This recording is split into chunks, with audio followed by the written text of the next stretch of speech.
Bismillahirrahmanirrahim. Assalamu alaikum students. I hope all of you are doing great. My name is Faisal Iqbal and welcome back to the Grammar Junction. Students, आज की video में we'll be talking about the vocabulary and grammar portion of unit number 1 that is link on chords. I hope कि इस unit के translation और explanation वाली video को आपने बहुत अच्छे से देखा होगा, बहुत अच्छे से आपने उसको समझा होगा, उसको एंजॉय किया होगा। अगर आपने वो वीडियो नहीं देखी तो आप टॉप राइट कॉर्नर से उसे एक्सेस कर सकते हैं। आपकी आसानी के लिए उसका लिंक मैं डिस्क्रिप्शन में भी डाल दूंगा ताकि आप वहां से भी उसे एक्सेस कर पाएं। So without wasting any time, let's get started.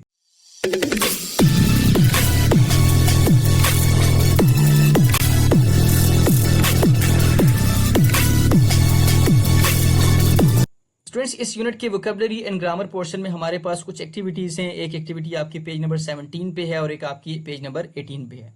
सबसे पहले हम बात करें कि जेरेंट्स पे। एक्टिविटी बी जो है वो आपकी पार्टिसिपल से रिलेटेड है और एक्टिविटी सी जो है आपकी इन्फिनेटिव से रिलेटेड है। तो इससे पहले कि हम उन एक्टिविटीज को सॉल्व करें, उसके आंसर्स मैं आपके साथ शेयर करूं, तो सबसे पहले हम देख लेते हैं कि ये एक्टिविटीज में जो हमारे पास टॉपिक हैं उनको जरा सा डिस्कस कर लेते हैं ताकि आपका कंसेप्ट क्लियर हो जाए और उसके बाद हम जो है वो आगे एक्सरसाइजेस को सॉल्व करने में लगेंगे।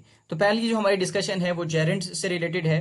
अ gerund is the ING form of verb that acts like a noun. तो जेरेंट जो है वो बेसिकली आईएनजी फॉर्म है वर्ब की। ठीक है, जब भी आपने कोई भी वर्ब देख लें आप, जैसे हमारे पास वर्ब है रन, राइट, ईट, इनके आगे आप आईएनजी लगाते हैं, यानी कि फर्स्ट फॉर्म ऑफ वर्ब के साथ आप आईएनजी लगा लें। लेकिन बहुत इंपॉर्टेंट चीज ये है कि वो आपके सेंटेंस में जो नाउन के तौर पे एक्ट करना चाहिए। ठीक है, तो उसको हम बोलेंगे वो हमारे पास जेरेंट है। तो बेसिकली हम कह सकते हैं कि gerund is equal to verb plus I N G. Basically first form of verb, यहाँ पे फर्स्ट फॉर्म लिखने की जरूरत नहीं है क्योंकि टेंसेस में मैंने आपके साथ डिस्कशन की है कि आईएनजी जो फॉर्म है वो हमेशा फर्स्ट फॉर्म के साथ ही आती है, वो कभी भी सेकंड या थर्ड फॉर्म के साथ नहीं आती। ठीक है, और दूसरी इंपॉर्टेंट चीज कि वो सेंटेंस में नाउन के तौर पे भी एक्ट करना चाहिए। इसके कुछ एग्जांपल्स देखते हैं। सबसे पहले हमारे पास एग्जांपल है running is good for health. Second is she enjoys swimming. Third is I avoided answering his tricky questions. Fourth is complaining about problems won't solve them. और फिफ्थ इसकी एग्जांपल है he is proud of mastering 3 languages. अब देखिए इसमें से आप मुझे बताएंगे इसमें सबसे पहले आईएनजी फॉर्म कहाँ कहाँ पे है। तो सबसे पहले तो सेंटेंस में आपने आईएनजी फॉर्म ढूंढ लेनी है। पहली हमारे पास जो है वो रनिंग है, सेकंड में हमारे पास स्विमिंग है, थर्ड में हमारे पास आंसरिंग है, फोर्थ एग्जांपल में कंप्लेनिंग और फिफ्थ में हमारे पास मास्टरिंग है। ठीक है, यही हमारे पास जो है वो बनती है। अब पहले एग्जाम्पल को आप देखें, dash is good for health. ये जो चीज व्हाट को आंसर करेगी बेसिकली वो नाउन होती है। ये पॉइंट मैंने आपके साथ नाउन की डिस्कशन में भी जो है वो बड़ी डिटेल में डिस्कस किया था कि जब भी कोई चीज वर्ड को आंसर करती है इसका मतलब है वो नाउन के तौर पे एक्ट कर रही है। तो dash is good for health. She enjoys dash, वो इंजॉय करती है क्या? स्विमिंग, राइटिंग, कुछ भी हो सकता है। शी इंजॉयज क्रिकेट भी हो सकता है, लेकिन क्रिकेट में क्योंकि आईएनजी फॉर्म नहीं है ना, तो इसमें आईएनजी फॉर्म का होना लाजमी, तभी वो जेरेंट कहलाएगा। Third is I avoided answering his tricky questions. तो I avoided what? Answering his tricky questions. तो यहाँ पे आंसरिंग जो है वो जेरेंट के तौर पे एक्ट कर रहे हैं। Then dash about problems won't solve them. So this is also gerund. He is proud of what? He is proud of mastering 3 languages. तो बेसिकली एक बोनस ट्रिक ये है कि स्टूडेंट्स जब भी आपको किसी भी सेंटेंस में नाउन को देखना हो तो याद रखिए कि नाउन हमेशा या तो सब्जेक्ट प्लेस पे होता है या तो ऑब्जेक्ट प्लेस पे होता है। ठीक है, तो क्योंकि हमने देखा कि आईएनजी फॉर्म तो वर्ब की मौजूद है, रनिंग है, स्विमिंग है, आंसरिंग है, कंप्लेनिंग है, ये मास्टरिंग है। आईएनजी फॉर्म तो हमें देख के नजर आ गई ना। अब मुझे ये देखना है, कंफर्म करना है कि क्या वो आईएनजी फॉर्म नाउन के तौर पे एक्ट कर रही है या नहीं कर रही। तो नाउन को कंफर्म करने के लिए मुझे ये देखना पड़ेगा कि वो आईएनजी फॉर्म सब्जेक्ट प्लेस पे है या ऑब्जेक्ट प्लेस पे है। तो इन दोनों केसेस में अगर वो सब्जेक्ट प्लेस पे हुई तो वो जेरेंट होगी, अगर वो ऑब्जेक्ट प्लेस पे है तब भी वो जेरेंट होगी। अब दोबारा से एक दफा एग्जांपल्स देखिए। Dash is good for dash. अब पहली जो डैश है वो सब्जेक्ट की है और सेकंड जो डैश है वो ऑब्जेक्ट की प्लेस है। तो इनमें से अगर किसी भी प्लेस पे वो आगे आईएनजी फॉर्म आ गई तो हमारे पास क्या कराएगी? जेरेंट कहलाएगी।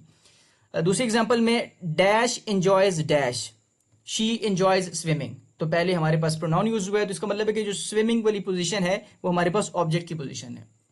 इसी तरीके से डैश अवॉइडेड डैश, आई अवॉइडेड आंसरिंग हिस्ट्री के क्वेश्चंस। ठीक है, तो अब अगर आपके जहन में आ रहा है कि सर ये आंसरिंग हिस्ट्री के क्वेश्चंस ये तो हमारे पास नाउन तो ना हुआ, ये तो हमारे पास एक पूरा फ्रेज बन गया। लेकिन स्टूडेंट्स हमारे पास जो अंडरलाइंड वर्ड है दैट इज आंसरिंग। हमारा फोकस उसके ऊपर, हम जेरेंट्स को देख रहे हैं, हम जेरेंट फ्रेज को नहीं देख रहे। अगर आपके जहन में जेरेंट फ्रेज की कोई बात आती भी है तो आप आपको पता है कि जेरेंड फ्रेज वो फ्रेज होती है जो कि जेरेंड से स्टार्ट होती है।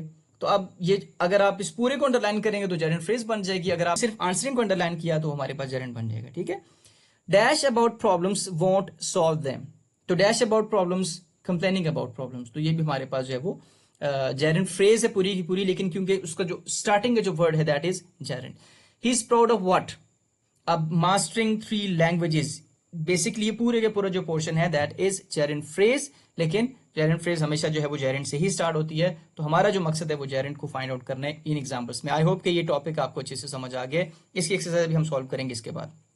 सेकंड जो डिस्कशन है दैट इज अबाउट इन्फिनेटिव्स, और इन्फिनेटिव्स की डेफिनेशन है an infinitive is the base form of a verb with to and it can act as noun, adjective और adverb in a sentence. Base form से मुराद होता है first form of verb. ठीक है, तो फर्स्ट फॉर्म ऑफ वर्ब से पहले आप टू लगा दें, टी और टू अगर आप लगा देते हैं तो वो हमारे पास इन्फिनेटिव बन जाएगा। अब कोई भी एक वर्ब बताएं, प्ले, राइट, रन, स्विम, जितने भी हमारे पास फर्स्ट फॉर्म ऑफ वर्ब्स हैं इनसे पहले आप टू लगा दें तो क्या बनेगा, to write, to run, to learn, to read, तो ये सारे के सारे हमारे पास क्या हो जाएंगे, इन्फिनेटिव्स हो जाएंगे। इन्फिनेटिव के 3 टाइप्स हैं, सिंपल इन्फिनेटिव, स्प्लिट इन्फिनेटिव और बेयर इन्फिनेटिव। ये आपके साथ में डिस्कस नहीं करने जा रहा, आप मुझे कमेंट्स में बताएंगे ये क्या होते हैं, क्योंकि हमारी जो आज की डिस्कशन है, जो वोकैबुलरी ग्रामर पोर्शन है, उससे इसका कोई ताल्लुक नहीं है। उन्हें सिंपल इन्फिनेटिव्स पूछें तो हम उन्हीं पे डिस्कशन करेंगे। ठीक है, एग्जाम्पल्स देख लेते हैं। The first example is I like to paint, second is she has a lot of work to finish, third example is he ran fast to win the race. अब एक मजीद डिस्कशन आप उसमें देख लेंगे तो आपको समझ आ गया 2 plus first form of verb है। ये सेंटेंस में नाउन के तौर पे भी आ सकता है, एडजेक्टिव के तौर पे भी आ सकते हैं और एडवर्ब के तौर पे भी आ सकते हैं। ठीक है, अब इसका मतलब फंक्शन ये है सेंटेंस में। एग्जाम्पल में आई लाइक टू पेंट और यहाँ पे आई लाइक व्हाट। अब देखिए व्हाट को आंसर करे, इसका मतलब है नाउन के तौर पे एक्ट कर रहे हैं। अभी हमने जो है वो जेरेंड्स की डिस्कशन में देखा कि कोई भी चीज अगर वर्ड को आंसर करती है तो वो क्या होती है, नाउन कहलाती है। और यहाँ पे ये ऑब्जेक्टिव तौर पे जो है वेट कर रहा है। आई जो है यहाँ सब्जेक्ट प्लेस पे है और टू पेंट जो है हमारे पास ऑब्जेक्ट प्लेस पे। बहरहाल 2 plus first form of verb is called infinitive. Second example, she has a lot of work to finish, तो टू फिनिश हमारे पास इन्फिनेटिव हो गया। अगर मैं देखूंगा इसका फंक्शन क्या है इस सेंटेंस में, तो यहाँ पे ये एडजेक्टिव के तौर पे काम करे, क्योंकि किस पे कमेंट कर रहा है, वर्क पे कमेंट कर रहा है, किसी नाउन पे कमेंट कर रहा है जो कि ऑब्जेक्ट प्लेस पे यहाँ पे। थर्ड एग्जांपल में he ran fast to win the race, he ran fast वो तेज भागा, क्यों तेज भागा, टू विन द रेस, तो यहाँ पे वो उसका पर्पस बता रहा है। इसका मतलब है कि टू विन जो है ये किसको मॉडिफाई कर रहे हैं, ये रेन को मॉडिफाई कर रहे हैं, तो यहाँ पे ये एडवर्ब के तौर पे काम कर रहे हैं। ठीक है, अब यहाँ पे इसकी बोनस ट्रिक क्या है कि जो इन्फिनेटिव है उसका मतलब है 2 plus first form of verb, 2 plus base form, 2 के बाद कोई भी वर्ब की फर्स्ट फॉर्म लगा दो, दैट इज कॉल्ड इन्फिनेटिव। ठीक है, तो ये हमारे पास सेकेंड एक्टिविटी थी। एक्टिविटी सी एक दफा देख लेते हैं, ये हमारी पार्टिसिपल से रिलेटेड है। Participle is a form of verb that is used either adjective और मेन वर्ब। तो ये जो पार्टिसिपल है वो भी वर्ब की एक फॉर्म है, वर्ब की ही एक टाइप है, जो कि किसी भी सेंटेंस में एडजेक्टिव के तौर पे भी काम कर सकती है और बाज औकात वो मेन वर्ब के तौर पे भी काम कर सकती है। तो सिंपलेस्ट डेफिनेशन है इसकी पार्टिसिपल की। अब हम जानते हैं कि पार्टिसिपल की 2 टाइप्स हैं, number 1 is present participle and number 2 is past participle. इसको अच्छे से समझिएगा। प्रेजेंट पार्टिसिपल की निशानी ये है कि ये हमेशा ING पे एंड होता है। ठीक है, और पास्ट पार्टिसिपल जो है वो एंड होता है ED पे, D पे, T पे, EN पे और N पे। ठीक है, आसान अल्फाज में समझाता हूं, आपने परेशान नहीं होना। अब ING आपके जहन में, जब ING आएगा तो आपके जहन में तो वो भी आ सकता है, जेरेंट्स भी आ सकता है, लेकिन स्टूडेंट्स याद रखिएगा कि जेरेंट्स जो है, जेरेंट्स के केस में हमने क्या पढ़ा था कि ING फॉर्म तो होगी वर्ब की, लेकिन वो नाउन के तौर पे आएगी। और यहाँ पे आपने देखें या तो वो एडजेक्टिव होगी या तो वो मेन वर्ब होगी। इसका मतलब ये है कि हमने 3 सूरतें डिस्कस की कि ING वर्ब की ING जब फॉर्म आ जाए तो वो नाउन के तौर पर भी एक्ट कर सकती है, वो मेन वर्ब के तौर पर भी एक्ट कर सकती है, वो एडजेक्टिव के तौर पर भी एक्ट कर सकती है। ठीक है, अगर तो वर्ब की ING फॉर्म नाउन के तौर पे एक्ट कर रही है तो वो जेरेंट कहलाएगी, अगर वो एडजेक्टिव या मेन वर्ब के तौर पे एक्ट कर रही है तो वो प्रेजेंट पार्टिसिपल कहलाएगी। नॉट पार्टिसिपल, प्रेजेंट पार्टिसिपल, क्योंकि ये जो ING है ना ये प्रेजेंट पार्टिसिपल में आता है, ये पास्ट में नहीं आता। अब पास्ट पार्टिसिपल क्या होता है, थर्ड फॉर्म ऑफ वर्ब का दूसरा नाम क्या है, पास्ट पार्टिसिपल। ये ED पे एंड हो सकता है, D पे हो सकता है, T पे हो सकता है। इसकी एंडिंग हम एग्जांपल्स में भी देख लेते हैं। ठीक है, इसके एग्जांपल्स देखें। The boiling water burn my hand, जैसे ही आपने इसमें ing देखा तो आपको पता चल गया कि ing या तो मेन वर्ब है इस सेंटेंस में, या एडजेक्टिव के तौर पे काम कर रहा होगा ये वर्ड, या नाउन के तौर पे काम कर रहा होगा, ठीक है। और second example is the broken chair was useless. अब इसमें ing फॉर्म तो है ही नहीं, तो उसका मतलब ये प्रेजेंट पार्टिसिपल तो की एग्जांपल तो नहीं हो सकती, ठीक है। लेकिन जब हमने देखा en पे एंड हो रहा है, ब्रोकन en पे एंड हो रहा है, तो इसका मतलब ये पास्ट पार्टिसिपल है, ठीक है। तो पहले एग्जांपल में बॉइलिंग वाटर में बेसिकली बॉइलिंग जो है वो एडजेक्टिव के तौर पे काम करे, क्योंकि वाटर को मॉडिफाई कर रहे हैं, और वाटर क्या है, नाउन है, तो ing फॉर्म है। और इस सेंटेंस में, इस कॉन्टेक्स्ट में वो वाटर को मॉडिफाई कर रहा है, किसी नाउन को मॉडिफाई करे, यानी कि एडजेक्टिव के तौर पे काम करे, तो हमारे पास एग्जांपल है प्रेजेंट पार्टिसिपल की। और सेकंड जो एग्जांपल है the broken chair was useless, तो यहाँ पे ब्रोकन जो है ये हमारे पास पास्ट पार्टिसिपल की जो है वो एग्जांपल है। तो इसकी बोनस ट्रिक क्या है कि पास्ट पार्टिसिपल का मतलब ये है थर्ड फॉर्म ऑफ वर्ब, यानी कि पास्ट पार्टिसिपल का दूसरा नाम जो है वो थर्ड फॉर्म ऑफ वर्ब है, ठीक है। प्रेजेंट पार्टिसिपल में तो ing आएगा, और ing की डिस्कशन मैंने आपके साथ कर ली, लेकिन पास्ट पार्टिसिपल का दूसरा नाम उसको हम प्यार से थर्ड फॉर्म ऑफ वर्ब भी कह सकते हैं, ठीक है। या आप ऐसे समझ लें कि थर्ड फॉर्म ऑफ वर्ब की जो मॉडिफाइड फॉर्म है, या जो मॉडर्न टर्म में हम उसको पास्ट पार्टिसिपल कहते हैं।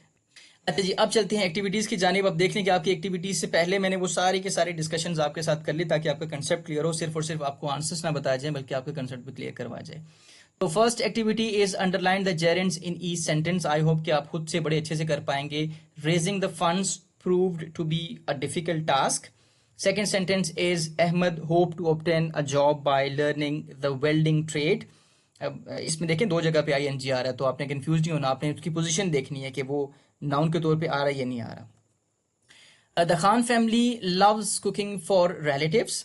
Fourth is I am able to earn money by working in the campus library. So ये चार सेंटेंसेस हैं, और इन चार सेंटेंसेस के जरा भी आप इसको वीडियो को यहाँ पे पॉज करें, खुद से आंसर्स इसके निकालने की कोशिश करें, और फिर आपने चेक करना है कि आपके आंसर्स कितने ठीक है। चलें जी, फर्स्ट सेंटेंस था raising the funds proved to be a difficult task. I hope कि आपको बहुत अच्छे से समझ आ गया कि यहाँ पे रेजिंग द फंड्स जो है ये हमारे पास सब्जेक्ट प्लेस पे है, तो इसलिए हमारे पास ये जेरेंड्स है। सेकंड एग्जांपल में Ahmed hope to obtain a job by learning the welding trade. इसमें यहाँ पे जो अगर मैं वेल्डिंग की बात करूँ, क्योंकि ing फॉर्म तो वहां पे भी आ रही है, लेकिन देखें वेल्डिंग ट्रेड में ट्रेड मेरे पास नाउन है, और वेल्डिंग जो है एडजेक्टिव के तौर पे काम कर रहे हैं, तो वो एग्जांपल नहीं हो सकती जेरेंड की, वो एग्जांपल है हमारे पास प्रेजेंट पार्टिसिपल की, ठीक है।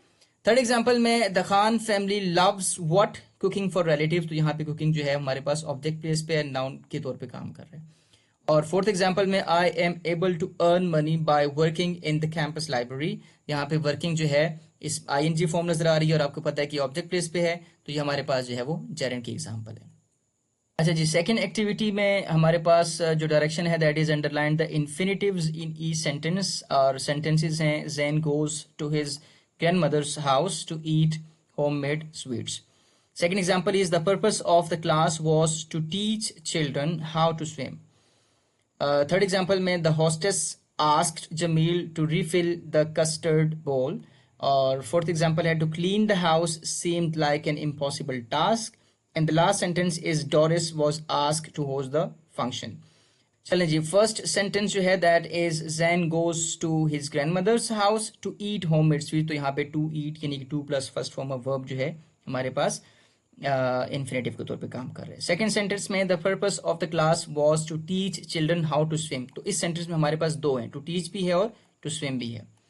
थर्ड एग्जाम्पल में the hostess asked Jamil to refill the custard bowl, तो यहाँ पे टू रीफिल जो है हमारे पास इन्फिनेटिव की एग्जाम्पल है। फोर्थ एग्जाम्पल में to clean the house seemed like an impossible task, इसमें आंसर है टू क्लीन। और फिफ्थ में Doris was asked to host the function, तो टू होस्ट इसमें to plus first form of verb है, तो हमारे पास इन्फिनेटिव है। Now moving towards activity C, and इसकी डायरेक्शन है complete the following sentences using the past और past participle form of the verb given in the brackets. याद रखिएगा दो चीजें हैं, पास्ट फॉर्म भी हो सकती है, पास्ट पार्टिसिपल फॉर्म भी हो सकती है। अब हमसे प्रेजेंट पार्टिसिपल नहीं पूछा गया, हमसे पास्ट पार्टिसिपल पूछा गया, तो इसका मतलब हमने क्या देखना है, हमें थर्ड फॉर्म ऑफ वर्ब देखनी है अगर वहां पे पास्ट पार्टिसिपल फॉर्म आ रही है। अगर सिंपल पास्ट फॉर्म आ रही है तो उसमें हमारे पास सेकेंड फॉर्म ऑफ वर्ब आ जाएगी। They were badly dash in the battle, recently the prices of essential commodities have dash up, third is he dash us goodbye, fourth is I dash him up last night, and fifth sentence is I will carefully dash my duty. तो आगे brackets में इनके verbs लिखे हुए हैं, इनको गौर से देखिए और आपने इनको फिल करना है और बताना है कि यहाँ पे पास्ट फॉर्म आती है या पास्ट पार्टिसिपल फॉर्म आती है। Have a look on the answers. Number one sentence is they were badly beaten in the battle. तो यहाँ पे beaten जो है थर्ड फॉर्म ऑफ वर्ब है क्योंकि यहाँ पे पैसिव फॉर्म जो है वो यूज की गई है, तो पैसिव वॉइस में हमेशा third form of verb use होती है। Second sentence is recently the prices of essential commodities have gone up. अब यहाँ पे हैव यूज हुआ है तो हैज, हैव या हैड के बाद हमेशा थर्ड फॉर्म ऑफ वर्ब इस्तेमाल होती है, ठीक है। तो ये हमारे पास पास्ट पार्टिसिपल की एग्जांपल है। Third sentence is he bid us goodbye. तो यहाँ पे ये जो second form of verb use हुई है ये पास्ट फॉर्म यूज हुई है, पास्ट जो है वो इसकी परफेक्ट फॉर्म इसकी यूज नहीं हुई, ठीक है। आपने मुझे बताना है कि ये थर्ड फॉर्म ऑफ वर्ब क्यों नहीं है, कैसे मुझे पता चला है कि ये सेकंड फॉर्म ऑफ वर्ब है। मैंने आपको टेंसेस की वीडियो में बताया था, तो मुझे कमेंट्स में बताइएगा कि हमें कैसे पता चलेगा कि ये सेकंड फॉर्म ऑफ वर्ब है या थर्ड फॉर्म ऑफ वर्ब है इस केस में जब हमारे पास सेकंड और थर्ड फॉर्म ऑफ वर्ब जो है एग्जैक्टली सेम हो या फर्स्ट सेकंड थर्ड तीनों एग्जैक्टली सेम हो। Fourth sentence is I wrong him up last night. तो यहाँ पे भी सेकंड फॉर्म ऑफ वर्ब इस्तेमाल हो रही है क्योंकि इसमें पास्ट फॉर्म की जरूरत है, पास्ट पार्टिसिपल की कोई जरूरत नहीं है। फिफ्थ सेंटेंस जो है बेसिकली इसको मैंने रेड से लिखा है क्योंकि ये सेंटेंस ही गलत है। आई will carefully dash my duty, I will carefully do my duty होगा क्योंकि यहाँ पे विल इस्तेमाल हो गया है फ्यूचर फॉर्म में, तो यहाँ पे फर्स्ट फॉर्म ही लगेगी, यहाँ पे ना तो पास्ट फॉर्म लगेगी और ना ही इसमें पास्ट पार्टिसिपल फॉर्म लगेगी, तो ये सेंटेंस यहाँ पे बनता नहीं था। सेकेंड जो एक्टिविटी है this is on page number 18 और ये एक्टिविटी आपकी टेंसेस से रिलेटेड है और टेंसेस हम लोग पहले कर चुके हैं बड़ी डिटेल में। आई होप कि आप उसको बड़े अच्छे से खुद से कर पाएंगे। For each sentence identify the verb tense past present future and the time period it refers to specific point in time, ongoing, habitual, और ये आपके पास जो है वो सेंटेंसेस हैं। तो बेसिकली आपने करना क्या है कि आपके पास सेंटेंसेस हैं, आपने इनका सबसे पहले टेंस बताना है कि वो प्रेजेंट फॉर्म है, पास्ट फॉर्म है या फ्यूचर फॉर्म है। फॉर्म से मुराद प्रेजेंट टेंस है, पास्ट टेंस है या फ्यूचर टेंस है, ठीक है। और उसके बाद आपने उसका एस्पेक्ट बताना है कि वो सिंपल है, कॉन्टिन्यूअस है, परफेक्ट है या परफेक्ट कॉन्टिन्यूअस है। बड़े अच्छे से हमने आइडेंटिफिकेशन ऑफ टेंसेस पिछली वीडियो में देख लिए थे। सो आपने सबसे पहले जब टेंस को पहचानना होता है तो आपने क्या करना होता है, आपने उसके वर्ब्स को पहचानना होता है, वर्ब्स को अंडरलाइन करना होता है ताकि आपको अच्छे से समझ आ जाए कि इसका टेंस क्या है। तो सबसे पहले तो आप इनके वर्ब्स को खुद से हाईलाइट करें। ये आपकी आसानी के लिए मैंने आपके साथ शेयर कर दिया है। यहाँ पे जो बोल्ड में लिखे हुए ये हमारे पास क्या है, वर्ब्स हैं जिनको मैंने हाईलाइट कर दिया। अब आप इसे आसानी से पहचान पाएंगे। So the first sentence was I woke up early in the morning. तो यहाँ पे वोक अप यानी कि इसमें पास्ट फॉर्म यूज हो रही है और ये इनडेफिनेट यानी कि सिंपल जो है वो टेंस है। Second sentence is we usually go to the park on weekends. This is present simple tense और प्रेजेंट इंडेफिनिट भी इसको कहा जा सकता है। और प्रेजेंट इंडेफिनिट में क्या होता है कि अगर ही, शी या इट आ रहा है या कोई भी सिंगुलर एंटिटी आ रही है तो वर्ब की फर्स्ट फॉर्म के साथ एस या एस आता है। लेकिन अगर आई, वी, यू, दे या कोई भी प्लूरल एंटिटी आ रही है तो हम वर्ब की फर्स्ट फॉर्म के साथ एस या एस का इस्तेमाल नहीं करते। वी गो ये प्रेजेंट इंडेफिनिट है, ठीक है। Third sentence is she will be travelling to Europe next summer. This is will इस्तेमाल हो गया तो फ्यूचर है और यहाँ पे विल बी ट्रेवलिंग आईएनजी भी आ गया तो ये फ्यूचर कॉन्टिन्यूअस है या फ्यूचर प्रोग्रेसिव टेंस है। Fourth sentence is the train leaves every hour on the schedule time. This is present indefinite tense again. आप देख रहे हैं कि यहाँ पे हमारे पास जो सब्जेक्ट है द ट्रेन इज सिंगुलर तो वर्ब की फर्स्ट फॉर्म के साथ एस आपको नजर आ रहा है, लीव्स, ठीक है, या ट्रेन लीव्स, और उसकी एक रूटीन एक्टिविटी को बताया जा रहा है। So this is present simple tense. And the last is they were working on a project when I arrived. आप देखें वॉज वर हमारे पास पास्ट में इस्तेमाल होता है और आईएनजी आ गया तो कॉन्टिन्यूअस, तो this is past continuous tense. This was all about today's discussion. I hope कि ये एक्टिविटीज आपको बहुत अच्छे से समझ आई होंगी। मैंने सिर्फ आपको आंसर्स नहीं बताए, मैंने आपको वो सारी की सारी एक्टिविटीज हल करके बताई हैं, कंसेप्ट आपको दोबारा से एक दफ़ा रिवाइज करवा दिए ताकि आपको चीज़ें जो है वो रिफ्रेश हो जाएं, दोबारा से अच्छे से समझ आ जाएं। तो अगर आपको ये वीडियो पसंद आई है तो लाइक कीजिएगा, शेयर कीजिएगा और सब्सक्राइब कीजिएगा अगर आप इस चैनल पर न्यू हैं। मिलते हैं नेक्स्ट वीडियो में, तब तक के लिए अल्लाह हाफिज़, स्टे ब्लेस्ड।